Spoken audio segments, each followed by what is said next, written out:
What is happening, everybody? So, initial thoughts and initial driving impressions on removing the cats from the Challenger.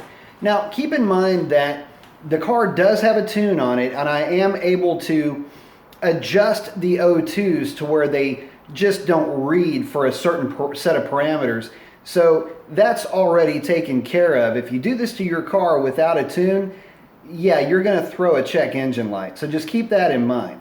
But in the initial driving impressions, just from startup, idle, the fun thing about having no cats is you get that kind of, if you've never been around a car with headers, or at least a car with no cats, you'll notice a kind of a tinny at startup with the exhaust running through, not having any obstruction. You'll get kind of a neat, it's just like a header tick, tick, tick, tick, tick running through the pipes until it until it kind of levels out after cold start. You'll also get that at roll on, and that's something that I had kind of missed. I mean, I've had cars with no cats before, and there's a certain sense that you get with it when you hear that sound that there's a little bit going on underneath there. So it does have that, and it ought to. I mean, the car does have a good set of shorty headers or mid-length headers, however you want to call them. So at any rate, there's that. The second thing is if the question is how much louder is it, I gotta tell you, yeah, initial startup is pretty loud, but it's already pretty loud from the factory. General cruising around with the car, you would never know the car does not have catalytic converters on it. No drone, no nothing. About the only hint that you'll have is maybe on a heavy, like a half throttle roll on, it sounds a little bit more authoritative, so to speak. So it's not really louder, it just has a bit more oomph to it. Now, if you just sit there and you're in park and pipe it up, yeah, it's a little bit louder, but just riding around inside the car, you don't really notice it so much. Unless you really get on it, then it sounds good. I mean, real good. So, yeah. And let's get to that driving experience also. When I initially did the completion on the install, fired the car up, took it for a quick drive, and the car initially I felt like it might have had maybe a little bit of a lazy lint to it, just down in the lower RPM range, but it might have just been more me listening for things and not really paying much attention to really how much throttle I was giving it, because I can assure you the car is not lazy at all by removing the cats down low. It's just something that I guess I was expecting. And sometimes if you go looking for something, then you'll find it.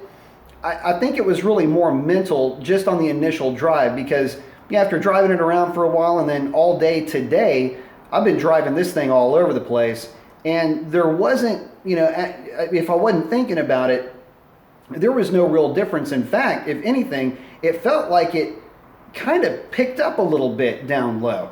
Maybe adaptive strategies catching up with it, but I will tell you this, the car does not feel like it lost anything. So there's that. As far as do I feel like it gained anything? Well, again, that's kind of tough to say. I mean, I'm not out beating on the car, so I've only really gotten on it a couple of times. One was a 0 to 60 run. Unfortunately, I didn't catch it on camera. For the main reason why is that I really wasn't expecting to do a 0 to 60 run. Basically, it's kind of like one thing led to another. Well, I basically just kind of rolled onto the throttle and I had a clear shot, so I just rolled all the way to the floor. I didn't try to launch the car, and if I'm being really kind of transparent with you guys, if I'm saying that I launched it, it might have been like the same technique that I used to use with the stock all seasons. Yeah, it still clipped off a 3.9 0 to 60, and it really wasn't a hard launch. In fact, it was a super soft launch to get it there. Now, yeah, it's gone 0 to 60 in 3.9 seconds before, but that was with a pretty well calculated launch, and although I'm able to do it fairly consistently, it just kind of rolled out and did it. So again, a bit of a result, a little bit too soon to tell. But I can tell you this, it sounded damn good doing it. But that's really all I can tell you. It doesn't feel like it picked up a ton. And it certainly doesn't feel like it was, some kind of a, night and day difference like folks might try to lead you to believe.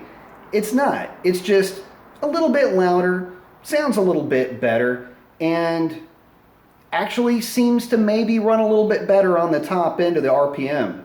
Not so sure yet. Monday of the dyno will tell us exactly what's going on with this thing, so all the speculation can kind of get thrown out the window at that point. A couple of questions have been posed as far as, well, can you smell the difference or whatever? No.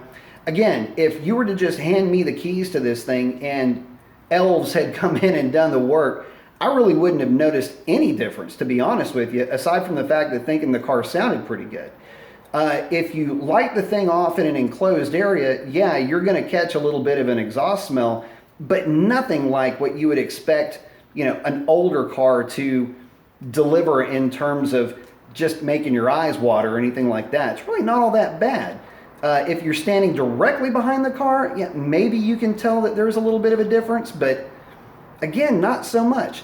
These things burn pretty clean as it sits. I don't know if you guys noticed, if you've seen some of the progress videos, if you look at one of the videos that I have up there about me showing the headers and the X-pipe also, there's no soot. This thing's not running super rich, just the way it sits. So again, you're just not going to get overwhelmed by any kind of fumes or anything like that. Again, driving the car around just seemed like a normal car, normal drive, normal day. So at any rate, those are my driving impressions. Initially, I'm a little bit on the fence as far as how much power it picked up. It's only going to be able to be noticed on a dyno though, and that's the key point that I want to make here. Yeah, I am going to be taking it to the track after it goes to the dyno, and I will find out what kind of a performance gain that this thing picks up, and I'm assuming that it's a gain, by the way, by removing the cats. But it's not a difference that you are just going to readily know. Unless loud means more power, it doesn't, then you're just not really going to notice too big of a difference. But I am interested to see what that difference is. If I'm guessing, I'm going to say somewhere around 10 horsepower, 12 foot-pounds of torque to maybe 12 horsepower and 15 foot-pounds of torque. In my experience in the past with doing various exhaust testing over the years, it seems like catalytic converters are fairly consistent in the amount of power that they rob, and it's not really all that much. Typically, it might only be anywhere from 1 or 2% to maybe as much as 3 or 4 on some higher horsepower applications. This car at the flywheel, it's hovering around, 5 1/4, maybe 5.35. Will catalytic converters be too much of a detriment? I don't know, kind of tough to say. Those Hellcats seem to be doing pretty well. They make 700 plus horsepower through a set of catalytic converters. I'm not so sure that my little 392 is going to be all that hampered by them. But again, we'll see. Hope that brings you guys up to speed. If you have any questions, please post them up. That's a wrap. Adios.